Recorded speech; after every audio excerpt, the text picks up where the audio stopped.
आप सबका मेरे YouTube चैनल शिक्षा दृष्टि में हार्दिक स्वागत है। साथियों, एक नए टॉपिक के साथ मैं आप सबके सामने प्रस्तुत हुआ हूं। आज हमारा विषय है आदर्शवाद। क्या है आदर्शवाद, क्या है आइडियलिज्म, इस पर हम आज चर्चा करेंगे।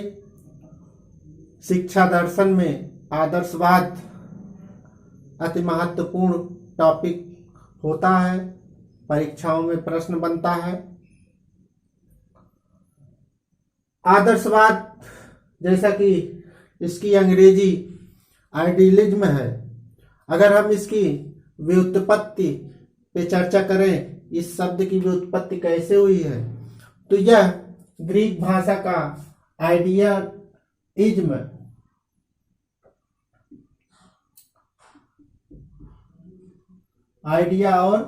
इज्म, ये शब्द मिलता है।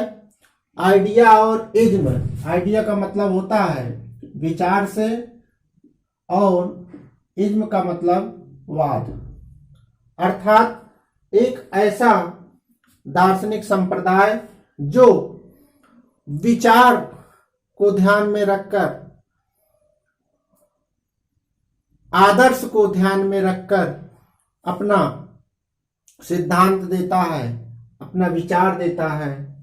ऐसे दार्शनिक संप्रदाय को हम आदर्शवाद या विचारवाद के नाम से जानते हैं। इसीलिए इस आदर्शवाद को हम विचारवाद भी कहते हैं।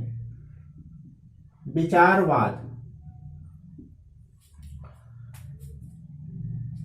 यह प्राचीन पाश्चात्य जगत का सबसे प्राचीन दर्शन है। पाश्चात्य जगत का सबसे प्राचीन दर्शन है। पाश्चात्य जगत में बहुत से दर्शन हुए हैं, प्रयोजनवाद, प्रकृतिवाद, यथार्थवाद। इसमें सबसे पुराना दर्शन आदर्शवाद के नाम से हम जानते हैं। साथियों, अगर हम प्रतिपादक की बात करते हैं तो प्लेटो इसके प्रतिपादक माने जाते हैं। प्लेटो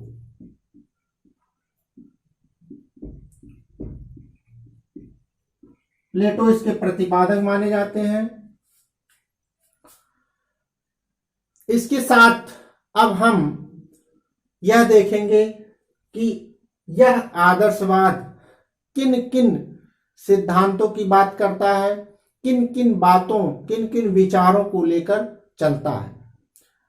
सबसे जो प्रमुख बात है आदर्शवाद की, यह अंतिम सत्ता जो इस सृष्टि को संचालित करता है, जो इस सृष्टि में विद्यमान है, जिससे इस सृष्टि की रचना होती है, वह विचार या विचारवाद को मानता है। ये अंतिम सत्ता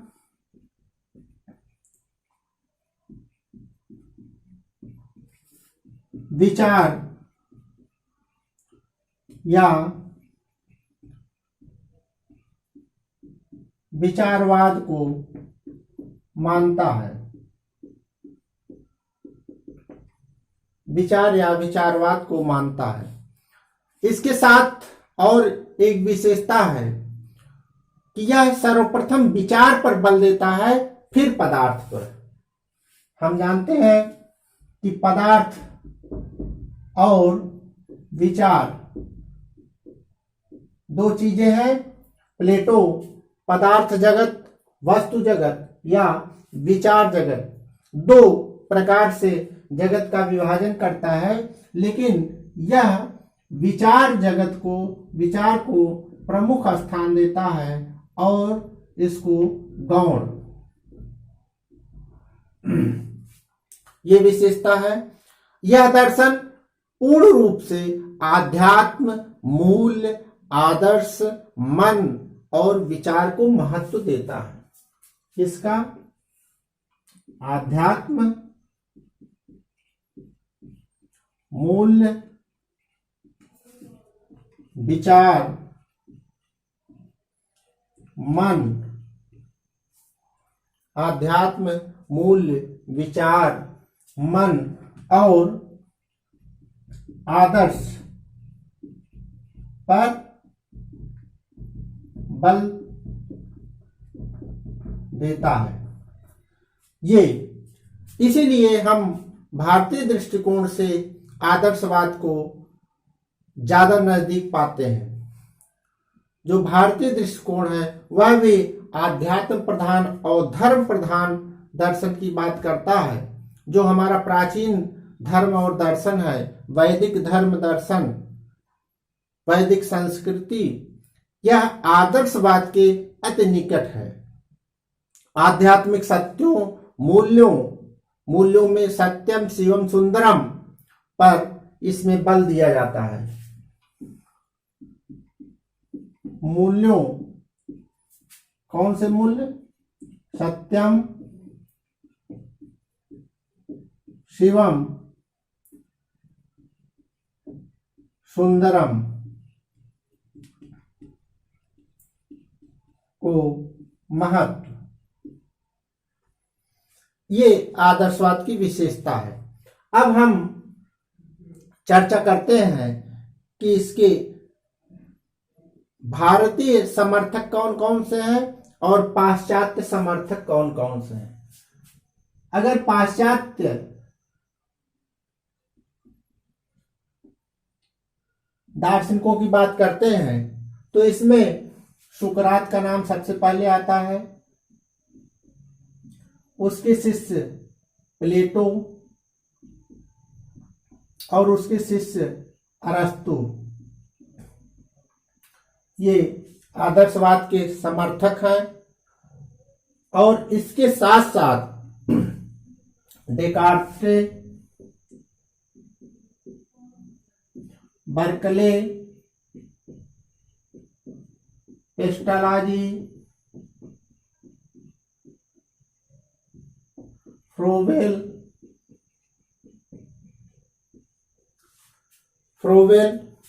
हीगल,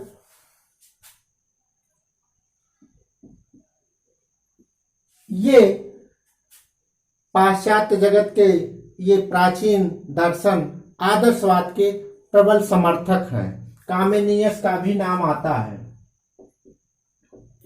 कामेनियस, ये सब आदर्शवादी पाश्चात्य दार्शनिक हैं। अगर हम भारतीय दृष्टिकोण से देखें तो भारतीयों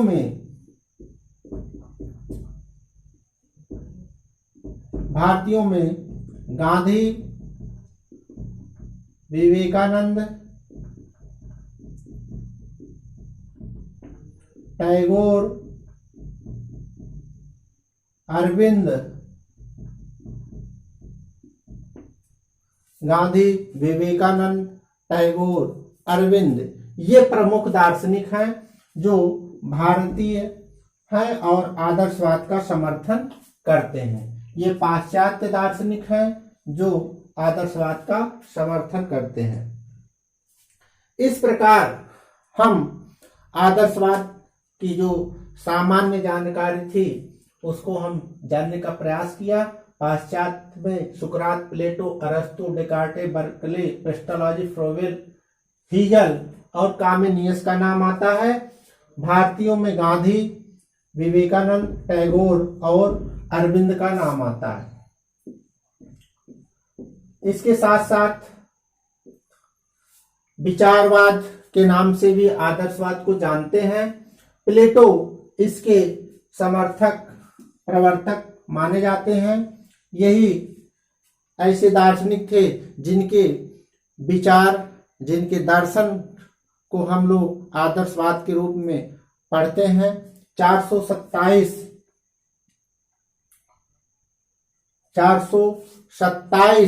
ईसा पूर्व से 347 ईसा पूर्व प्लेटो का समय था। इस समय इन्होंने जो विचार दिए, जो दर्शन दिए, वो दार्शनिक संप्रदाय के आदर्शवाद के रूप में जाना जाता है। जो अंतिम सत्ता विचार या विचारवाद को मानता है, आध्यात्म, मूल्य, विचार, मन, आदर्श पर बल देता है और मूल्यों में सत्यम, शिवम, सुंदरम की बात करता है। विचारवाद आइडिया और इज्म का रूपांतरण है। स्क्रीनशॉट आप ले सकते हैं। हम आगे बढ़ते हैं। आदर्शवाद के कौन कौन से ऐसे सिद्धांत हैं, ऐसी कौन कौन सी विशेषताएं हैं, ऐसे कौन कौन से नियम हैं जिसको लेकर इस दर्शन और इसके दार्शनिक शिक्षा की व्यवस्था को संपादित करने में सहयोग देते हैं।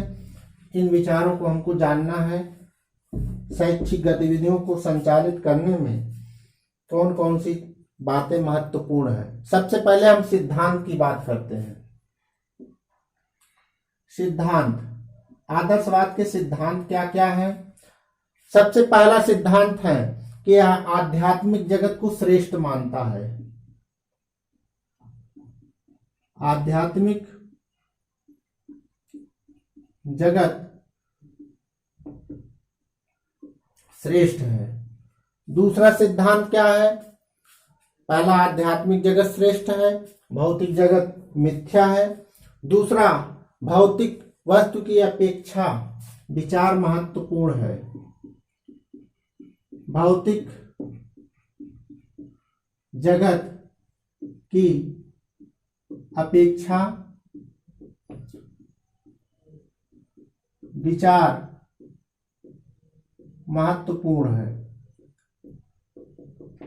ये दूसरा सिद्धांत है। आध्यात्मिक जगत श्रेष्ठ है, भौतिक जगत मिथ्या है। भौतिक जगत की अपेक्षा विचार जगत या विचार महत्वपूर्ण है। इसके अलावा मनुष्य सर्वश्रेष्ठ प्राणी है। मनुष्य सर्वश्रेष्ठ प्राणी है। क्यों?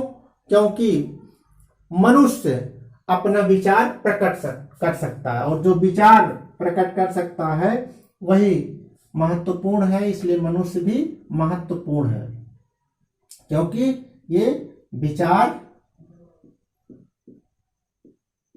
प्रकट कर सकता है। इसके अलावा जो सिद्धांत है वह है आध्यात्मिक मूल्यों, आध्यात्मिक मूल्यों की बात करता है। कौन कौन से आध्यात्मिक मूल्य हैं? पहले भी हम चर्चा किए हैं। सत्यम, शिवम, सुंदरम।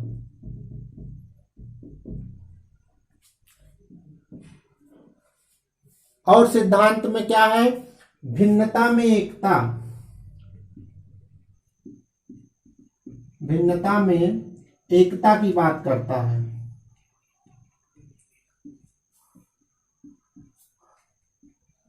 और अगला है राज्य सर्वोच्च है। राज्य सर्वोच्च है, राज्य प्रमुख है। ये आदर्शवाद के सिद्धांत हैं। आध्यात्मिक जगत श्रेष्ठ है, भौतिक जगत मिथ्या है। भौतिक जगत की अपेक्षा विचार जगत महत्वपूर्ण है। मनुष्य सर्वश्रेष्ठ प्राणी है और विचार प्रकट करता है, इसलिए हम इसको सर्वश्रेष्ठ प्राणी कहते हैं। आध्यात्मिक मूल्यों की बात करता है। आध्यात्मिक मूल्य हमारे सत्यम, शिवम और सुंदरम है। भिन्नता में एकता की बात करता है। राज्य सर्वोच्च सत्ता है। भिन्नता में एकता निहित है, इसकी भी बात आदर्शवाद करता है। इस सिद्धांत के अनुसार हम शिक्षा के उद्देश्य का निर्धारण करते हैं हम आगे देखते हैं कि आदर्शवाद के शिक्षा के क्या उद्देश्य हैं, उसको जानना है। और शिक्षा के जैसे उद्देश्य होंगे वैसे उसकी पाठचर्या होगी, जैसी पाठचर्या होगी शिक्षण विधि उसी के अनुसार निर्धारित होती है। इस पर भी ध्यान देना है। अब बात आती है उद्देश्य।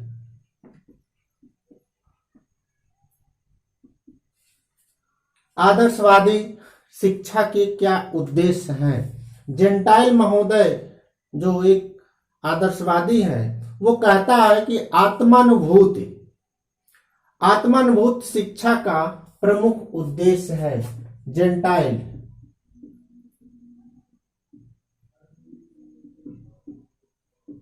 आत्मानुभूत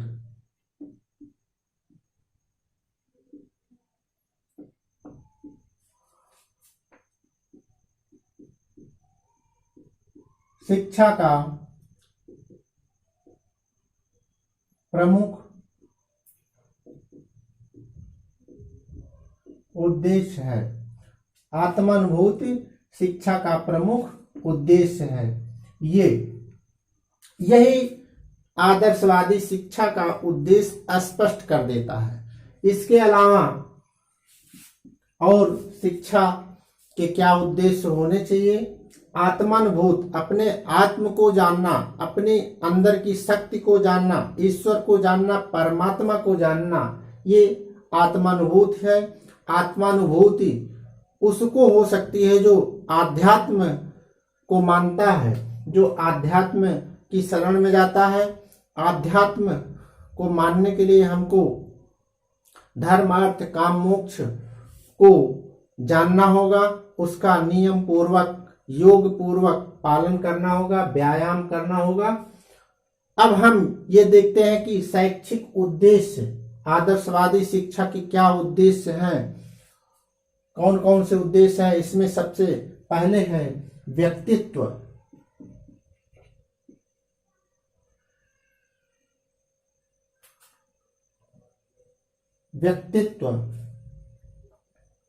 व्यक्तित्व का विकास। व्यक्तित्व का विकास। और क्या उद्देश्य है आदर्शवाद का? आध्यात्मिक उन्नति।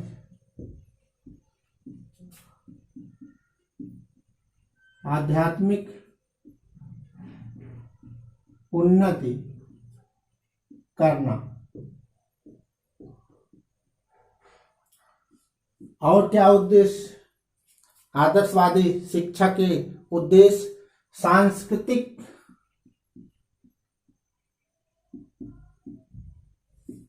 विरासत की रक्षा, विकास और हस्तांतरण करना।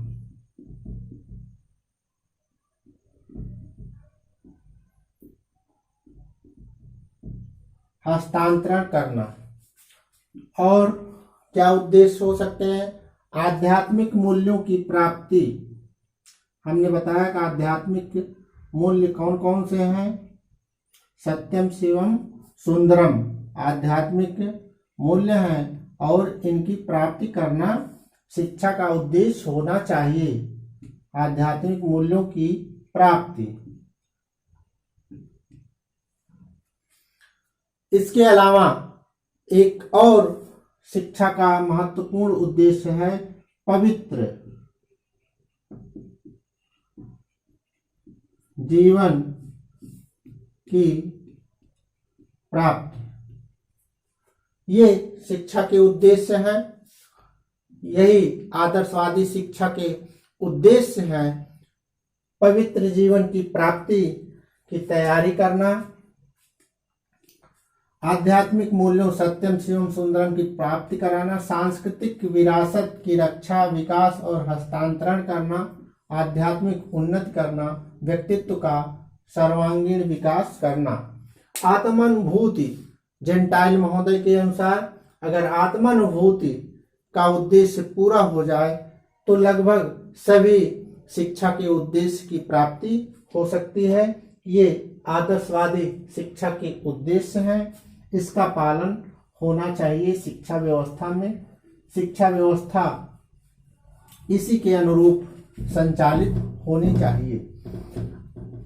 शिक्षा कैसी हो, इसको हमने जाना, किन किन बातों का समावेश हो। आदर्शवाद के सिद्धांत को हमने जाना। आदर्शवाद एक ऐसी विचारधारा है, अगर हम परिभाषित करने का प्रयास करें तो जो निष्कर्ष अर्थ और सिद्धांत को जानने के पश्चात हमको मिला है, उससे ये प्राप्त होता है कि एक ऐसी विचारधारा है जिसमें इस ब्रह्मांड को विचारजन्य मानती है।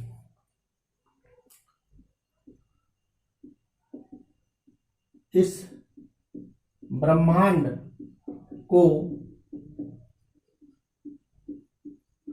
विचारजन्य मानती है। एक ये विशेषता है। यह भी प्रतिपादन करती है कि इंद्रिय जन्य जगत मिथ्या है। जो इंद्रियों के सहायता से हम देखते हैं, जानते हैं, वह मिथ्या है। विचार जगत का यह प्रकटीकरण है। विचार जगत का प्रकटीकरण है।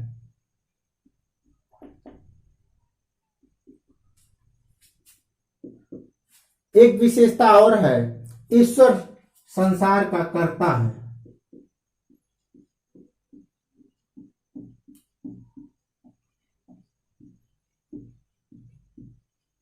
ईश्वर संसार का कर्ता है और आत्मा ईश्वर का अंश है। आत्मा ईश्वर का अंश है। ये आदर्शवाद में मिलता है। मनुष्य का अंतिम उद्देश्य आत्मानुभूत है, अभी हमने चर्चा किया।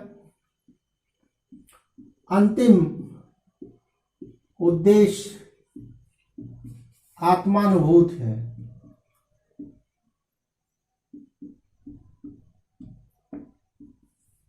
अंतिम उद्देश्य आत्मानुभूत है। सत्यम शिवम सुंदरम से इसको प्राप्त किया जा सकता है। आत्मानुभूत क्या है? आत्म क्या है? अपने अंदर की शक्ति को जानना आत्मानुभूत है। आत्मा इस संसार में आने से पूर्व विचारों के जगत में रहती है और यहाँ आने के, इस सृष्टि में, इस जगत में आने के पश्चात वह उसी विचार जगत में, उसी परमात्मा में लीन होना चाहती है। इसलिए हम ये कह सकते हैं कि यह आत्मा विचार जन्य है। यह ईश्वर इस संसार का कर्ता है, वही से आत्मा आती है, विचारों की जगत से आती है और फिर वहीं समाप्त हो जाती है। हम मूल्य मीमांसा की बात करते हैं। मूल्य मीमांसा में इंद्रिय जन्य ज्ञान, सम्मत जन्य ज्ञान और चिंतन जन्य ज्ञान की बात होती है। इंद्रियों के द्वारा जो ज्ञान होता है वह निम्न कोटि का ज्ञान माना जाता है। सम्मत जन्य ज्ञान मध्यम और चिंतन जन्य ज्ञान, जब अपने चिंतन से हम निष्कर्ष निकालते हैं तो वह ज्ञान सर्वोत्तम प्रकार का ज्ञान माना जाता है। अब हम इसके पश्चात पाठ्यक्रम की बात करते हैं। पाठ्यक्रम क्या होना चाहिए? आदर्शवादी शिक्षा के उद्देश्य के निर्धारण के पश्चात हम उसके पाठ्यक्रम की बात करते हैं। पाठ्यक्रम में क्या क्या बातें हैं? मानव के जो संपूर्ण अनुभव और समाज, संस्कृति, सभ्यता के उत्कर्ष को स्थान जिसमें मिले वही पाठ्यक्रम है। इसी की बात आदर्शवादी करते हैं। जो मानव के संपूर्ण अनुभव को समाहित कर दे और जिससे सत्यम शिवम सुंदरम की प्राप्ति हो। रास महोदय के अनुसार हम पाठ्यक्रम क्या होना चाहिए उसकी बात करते हैं। इन्होंने शारीरिक और आध्यात्मिक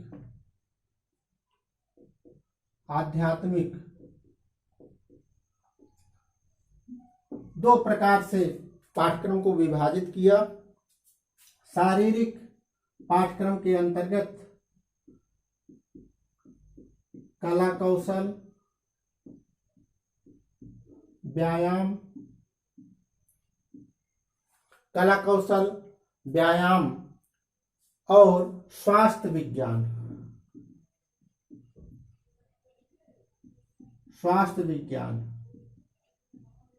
इसको रखा गया। कला कौशल, स्वास्थ्य विज्ञान और व्यायाम। इसके अंतर्गत साहित्य, कला,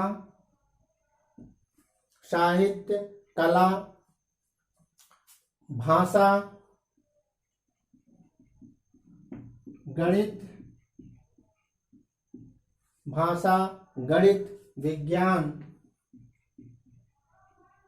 विज्ञान, इतिहास, भूगोल, ये सब विषय रखे गए। इसके साथ साथ सौंदर्यात्मक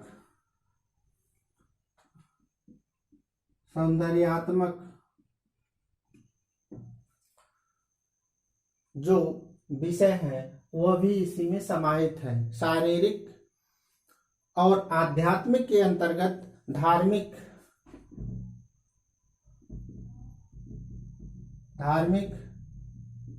आचार शास्त्र,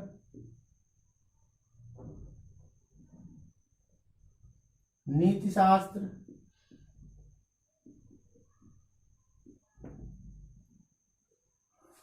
धार्मिक पुस्तकें, आचार शास्त्र, नीति शास्त्र या नैतिक शिक्षा, ये रखा गया। ये पाठ्यक्रम है जिसमें हम शारीरिक और आध्यात्मिक दो रूपों में विभाजित कर हम पाठ्यक्रम का निर्माण करते हैं और ये मानते हैं कि पाठ्यक्रम में मानव के अनुभवों को विशेष स्थान दिया जाना चाहिए। पाठ्यक्रम सबसे अच्छा वही है जिसमें मानव के अनुभव निहित हो। अब पाठ्यक्रम को जानने के पश्चात हम देखते हैं कि शिक्षण विधियां कौन कौन सी हैं जिसका आदर्शवादी बात करते हैं। वस्तुतः अगर देखा जाए शिक्षण विधि पे आदर्शवादी मौन है। उनके अनुसार कि शिक्षक बालकों की रुचि, क्षमता, योग्यता के अनुसार विधियों का चयन करें। इसलिए हम कहते हैं कि शिक्षण विधि पर विशेष ध्यान न देकर शिक्षकों के ऊपर वो डाल देते हैं कि वह स्वयं अपने विवेक से अच्छे शिक्षण विधियों का प्रयोग करें। फिर भी आदर्शवादी जो दार्शनिक हैं उन्होंने अपने अपने हिसाब से शिक्षण विधियों की बात की, जिसमें सबसे पहले सुकरात का नाम आता है। सुकरात की प्रश्न विधि है, काफी प्रचलित विधि है प्रश्न विधि। इनके प्लेटो शिष्य थे। प्लेटो वो संवाद विधि की बात करते थे, संवाद विधि। अरस्तु प्लेटो के शिष्य थे। अरस्तु आगमन निगमन विधि की बात करते हैं। आगमन निगमन विधि, आगमन निगमन, उदाहरण से निष्कर्ष की तरफ और निष्कर्ष से उदाहरण की तरफ। इसके अलावा जो और दार्शनिक हीगल का नाम आता है।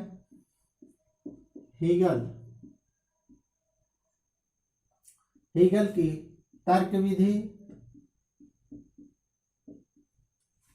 हीगल की तर्क विधि, फ्रोबेल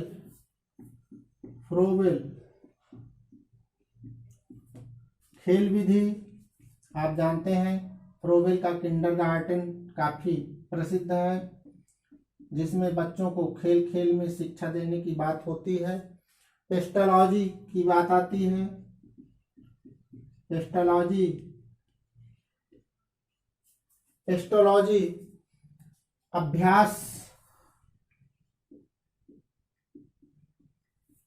अभ्यास विधि की बात करते हैं, अभ्यास करके सीखना। आवृत्ति विधि भी इसका नाम है,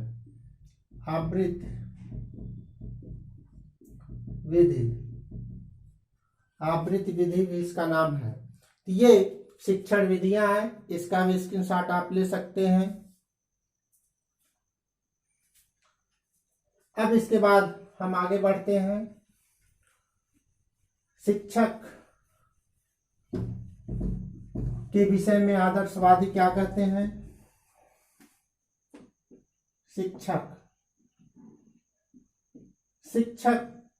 आदर्शवादी शिक्षक को बहुत महत्वपूर्ण स्थान देता है।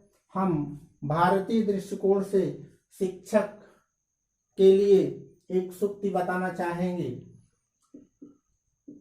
आचार्यो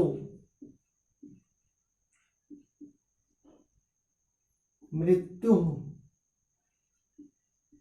वरुण सोम औषधि पय। ये सूक्ति है जिसमें आदर्शवादी शिक्षक की विशेषता बताती है। आचार्यो मृत्यु वरुण सोम औषध पया। आचार्य वरुण देव की तरह, सोम जिसका काम शीतलता प्रदान करना है, चंद्रमा, और औषधि जिसका काम रोगों को दूर करना होता है, और पय दूध के समान ताकत पहुंचाने का कार्य करता है। आचार्य का स्थान आदर्शवाद में प्रमुख माना गया है, महत्वपूर्ण स्थान माना गया है। विद्यालय में सबसे महत्वपूर्ण स्थान शिक्षक का है, अध्यापक का है। और यह भी उदाहरण दिया गया है कि विद्यालय एक उद्यान की तरफ है और उस उद्यान में एक माली की भूमिका जिस प्रकार प्रमुख होती है, ठीक उसी प्रकार से शिक्षक का स्थान विद्यालय में प्रमुख होता है। एक प्रकृतिवादी रास कहता है, एक प्रकृतिवादी कांटों से संतुष्ट हो सकता है, लेकिन एक आदर्शवादी सुंदर पुष्प ही देखना चाहता है। ये रास का कथन है। कभी कभी सूक्ति में पूछ भी लेता है, प्रकृतिवादी कांटों से प्रसन्न हो सकता है, प्रकृति से प्रसन्न हो सकता है, लेकिन उस कांटों वाली झाड़ी से जो पुष्प निकलता है उसकी चाहना आदर्शवादी करता है। बालक में क्या गुण होने चाहिए? बालक का स्थान यहाँ पर गौण है और शिक्षक का स्थान प्रमुख है, प्रमुख स्थान। बालक का स्थान गौण है। शिक्षक अपने आदर्शों से, अपने विचारों से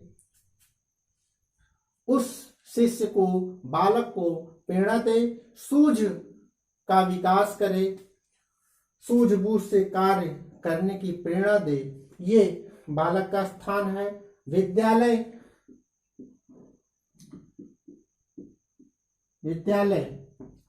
के विषय में आदर्शवादी कहते हैं कि विद्यालय आदर्श होना चाहिए, जहां पर विचार और तर्क करने को स्थान मिले।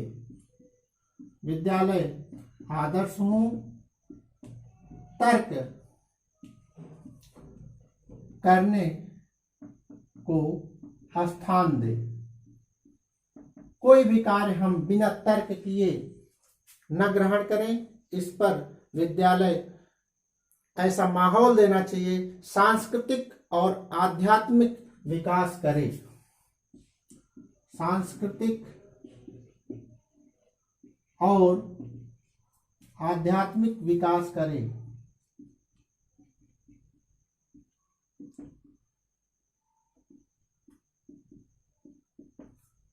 ये विद्यालय होना चाहिए। अनुशासन बहुत प्रमुख है। अनुशासन कैसा हो? अनुशासन, प्रभावात्मक अनुशासन की बात करते हैं। प्रभावात्मक अनुशासन अर्थात ऐसा अनुशासन जिसमें न तो कड़े दंड दिए जाएं और न तो स्वतंत्र छोड़ दिया जाए, बल्कि ऐसा माहौल बना दिया जाए जिससे बालक स्व अनुशासित हो और आध्यात्मिक गुणों, आध्यात्मिक मूल्यों को आत्मसात करें। दंड और भय से अनुशासन स्थापित किया जा सकता है, लेकिन वह अनुशासन अस्थायी होगा।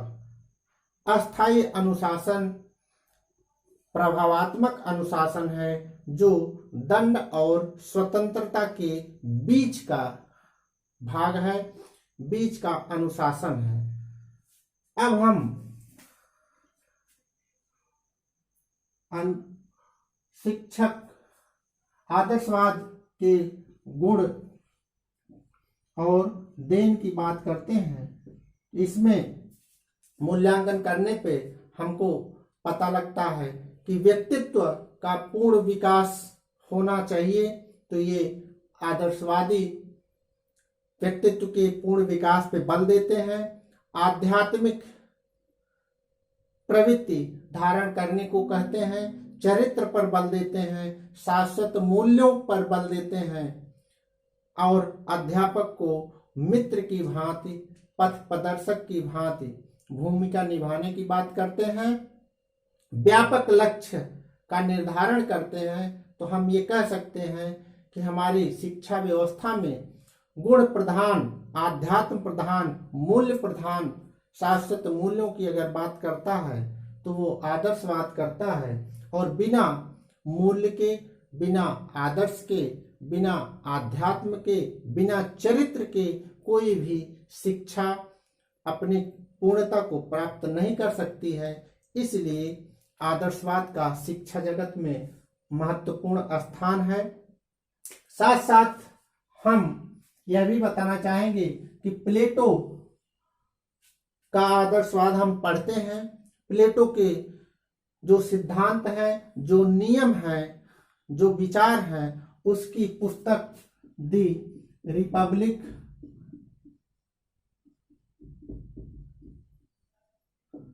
एवं दी लाज, ये प्रमुख पुस्तक है, परीक्षाओं में पूछा जाता है। इसके लेखक ये प्लेटो के दोनों पुस्तकें हैं जिसमें हमको पूरी जानकारी मिलती है। दी रिपब्लिक शिक्षा और राजनीति से संबंधित है। शिक्षा और राजनीति पूरी जानकारी हमको दी रिपब्लिक में मिलती है और इसमें नैतिक, व्यवहारिक और दार्शनिक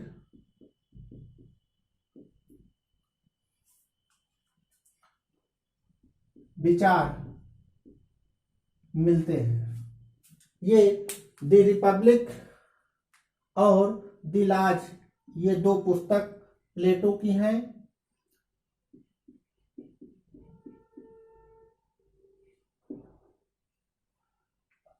शिक्षा और राजनीति द रिपब्लिक में और नैतिक, व्यवहारिक, दार्शनिक विचार, नीति ज्ञान, ये सब हमको द लाज में मिलते हैं। इसी प्लेटो का आदर्शवाद हम लोग पढ़ते हैं। अब हम अगले वीडियो में अगला जो दर्शन है प्रकृतिवाद को लेकर हम पुनः प्रस्तुत होंगे। पुराने वीडियो हमारे डिस्क्रिप्शन बॉक्स में दिया गया है, आप उससे देखकर मूल्य क्या है, शिक्षा क्या है, दर्शन क्या है, शिक्षा दर्शन क्या है और शिक्षक के लिए शिक्षा दर्शन की क्या आवश्यकता है उसको आप समझ सकते हैं। कोई प्रश्न हो आप डिस्क्रिप्शन बॉक्स में या जो कमेंट बॉक्स है उसमें आप प्रश्न पूछ सकते हैं, अपनी शंका का समाधान कर सकते हैं। वीडियो को देखने के लिए आप सबको बहुत बहुत धन्यवाद।